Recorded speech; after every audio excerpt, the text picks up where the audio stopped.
మన inner peace YouTube ఛానల్లో ఆధ్యాత్మిక శాస్త్రం స్పిరిచువల్ సైన్స్ సెషన్స్లో ఈరోజు ఎపిసోడ్కి మీ అందరికీ స్వాగతం అండి. మనం లాస్ట్ 3 ఎపిసోడ్స్ నుంచి లా ఆఫ్ గివింగ్ గురించి చెప్పుకుంటూ ఉన్నాము.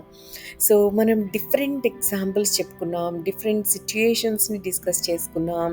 మనం అసలు ఏం చేస్తూ ఉంటే ఇస్తూ ఉన్నట్టు అన్న విషయం మనకిప్పుడు చక్కగా తెలుసు, అవునా?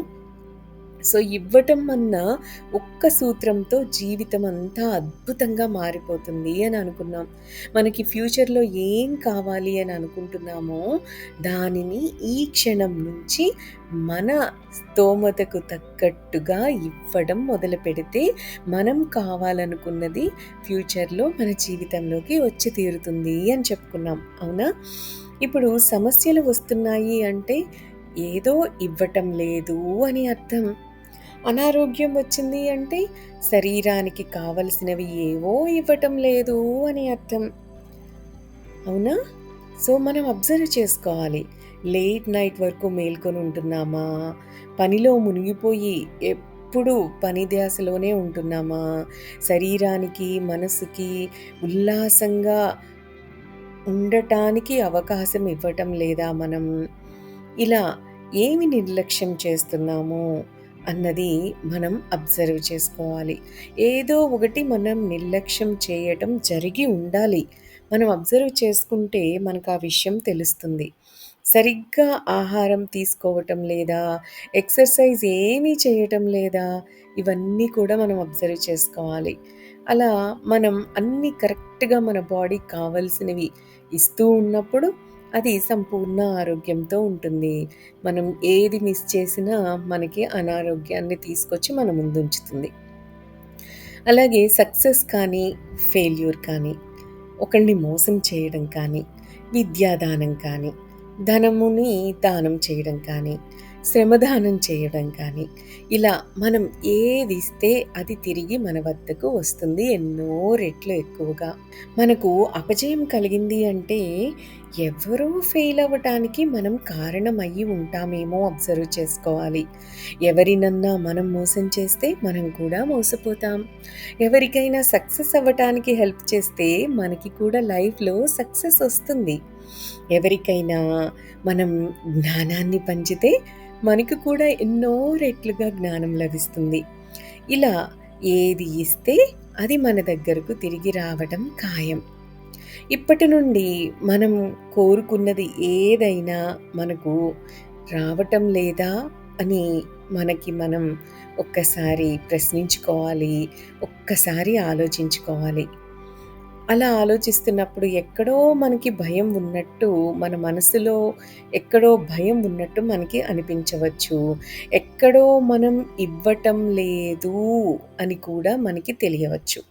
ఎప్పటికప్పుడు మనం ఎక్కడ ఉన్నా సరే, మనం ఏమి ఇవ్వగలం? హౌ కెన్ ఐ సర్వ్ అన్న విషయాన్ని ఆలోచించాలి. ఇది ఎలా అంటే దీనికొక ఎగ్జాంపుల్ చెప్తాను. ఇప్పుడు మనం మన ఇంట్లో బాల్కనీలో నుండి చూస్తూ ఉంటే రోడ్డు మీద దూరంగా ఎవరో అనారోగ్యంతో సడన్‌గా కళ్ళు తిరిగి పడిపోయారు. అండ్ అక్కడ చుట్టుపక్కల చాలామంది వచ్చారు. ఎవరో అంబులెన్స్‌ని కూడా పిలిచినట్టున్నారు. అంబులెన్స్ కూడా వచ్చింది. ఆ పడిపోయిన ఆ పర్సన్‌ని అంబులెన్స్‌లో తీసుకువెళ్తున్నారు. మనం అక్కడ లేము. కానీ మనం చూస్తున్న, మనమున్న ఆ సిట్యుయేషన్‌లో మనం అక్కడ కూడా ఆ పడిపోయిన పర్సన్‌కి ఇవ్వచ్చు. ఏమివ్వచ్చు? ఎలాగివ్వచ్చు అంటే, అతనికి సంపూర్ణ ఆరోగ్యం కలుగుగాక. అతను త్వరగా అతను పడుతున్న ఇబ్బంది నుండి తేరుకోవాలి అని గట్టిగా మనం కోరుకుంటే, మనస్ఫూర్తిగా అనుకుంటే అది అతనికి తప్పకుండా చేరుతుంది. అది కూడా ఇవ్వటం కిందే వస్తుంది. మనం ఆ పర్సన్‌కి సంపూర్ణ ఆరోగ్యాన్ని ఇస్తున్నాం కాబట్టి, మరి ఎన్నో రెట్లుగా మనకు కూడా సంపూర్ణ ఆరోగ్యం అన్నది కలుగుతుంది. అందుకే అంటారు, లోకా సమస్తా సుఖినో భవంతు అని. ఇప్పుడు శ్రద్ధ, సహనం, సమయం ఇవి అన్నీ కావాలి మనకి ఎప్పుడూ కూడా. దేనిలో మనం మాస్టరీ సాధించాలి అన్నా మనకి ఈ శ్రద్ధ, సహనం, సమయం అనేవి కావలసిందే. ఎవరికన్నా ఒంట్లో బాగోలేదు అనుకోండి, కొంచెం ధ్యానం చేయండి. అలా చేస్తే అనారోగ్యం తగ్గుతుంది అంటే, నా దగ్గర టైం లేదు అన్న జవాబు చెప్తారు. టైం, శ్రద్ధ, సహనం ఇవ్వంది ఏది కూడా మన దగ్గరికి రాదు. ఎందుకొస్తుంది చెప్పండి? సమయం ఇవ్వకుండా ఏది మన దగ్గరికి రాదు అన్నది మనం గుర్తుపెట్టుకోవాలి. ఇవ్వటం ఇప్పటి నుండే స్టార్ట్ చేసేద్దాం.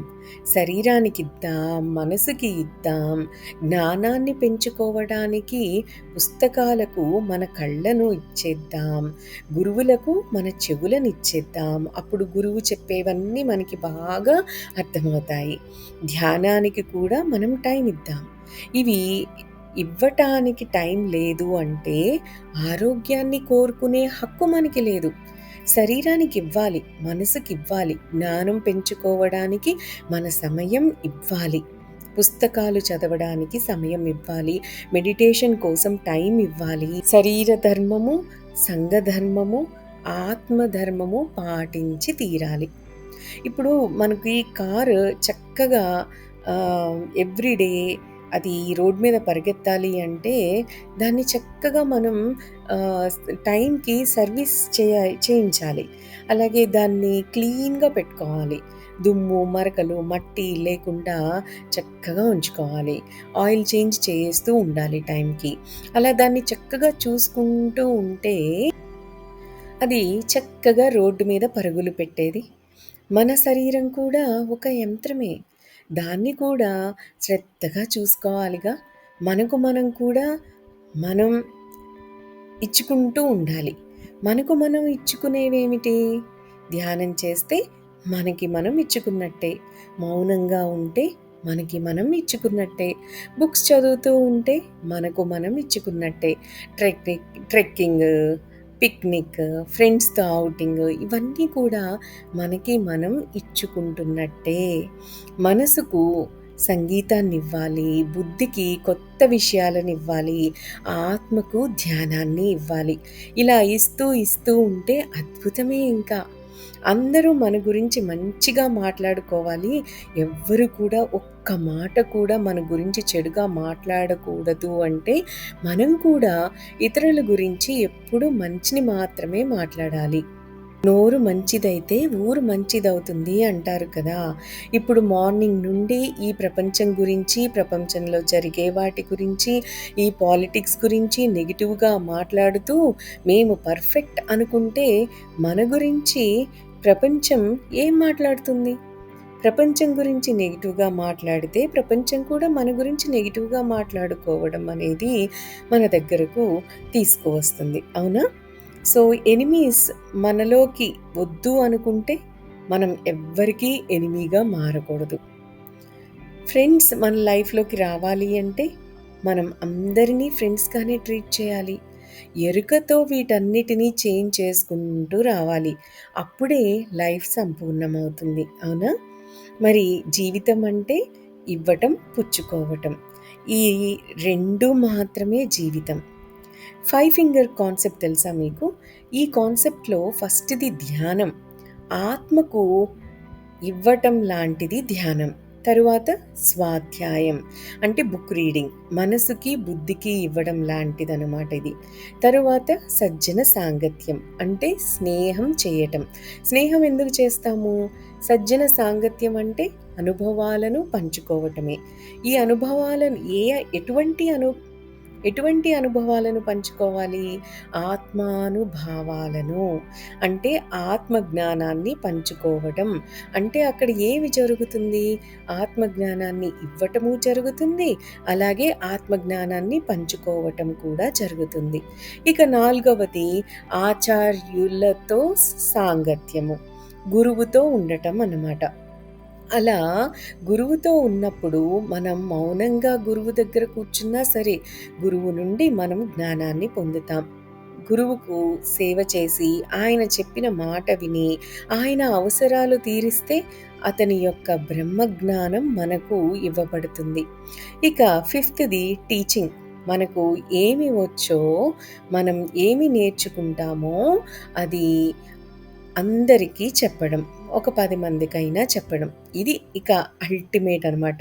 అంటే మనకు ధ్యానం అంటే శ్వాస మీద ధ్యాస అని మాత్రమే తెలుసు అనుకోండి. దానివల్ల కలిగే ఉపయోగాలు కూడా తెలియదు అనుకోండి.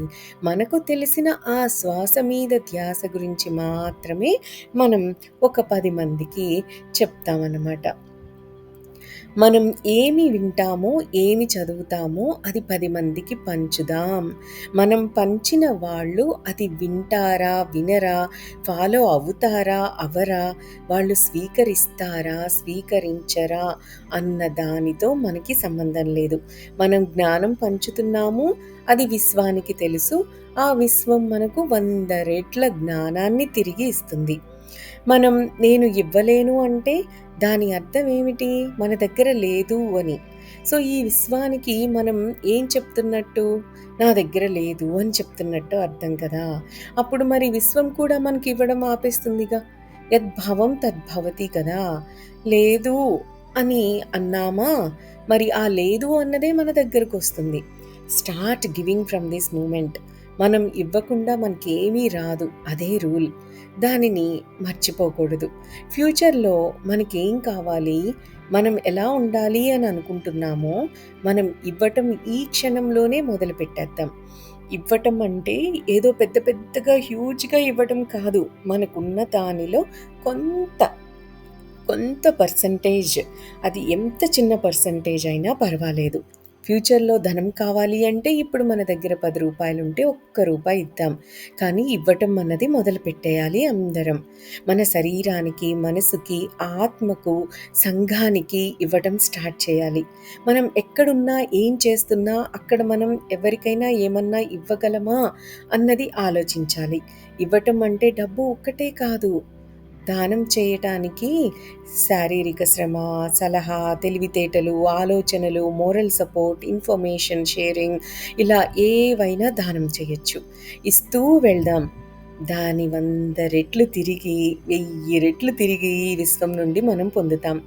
మన జీవితాన్ని ఎంతో ఆనందంగా, సంతృప్తిగా, ఆరోగ్యంగా, మనకు కావలసిన వాటన్నిటినీ సాధించుకుంటూ, మనం కోరుకున్న వాటన్నిటినీ మన జీవితంలోకి ఆహ్వానించుకుంటూ, ఆనందంగా జీవితాన్ని సాగిద్దాం. ఏమంటారు? మరి ఈ క్షణం నుంచి ఇవ్వటం మొదలుపెట్టేస్తారు కదా! దట్స్ ఆల్ ఫర్ టుడే అండి. Have a great day. Thank you. Thank you. Thank you.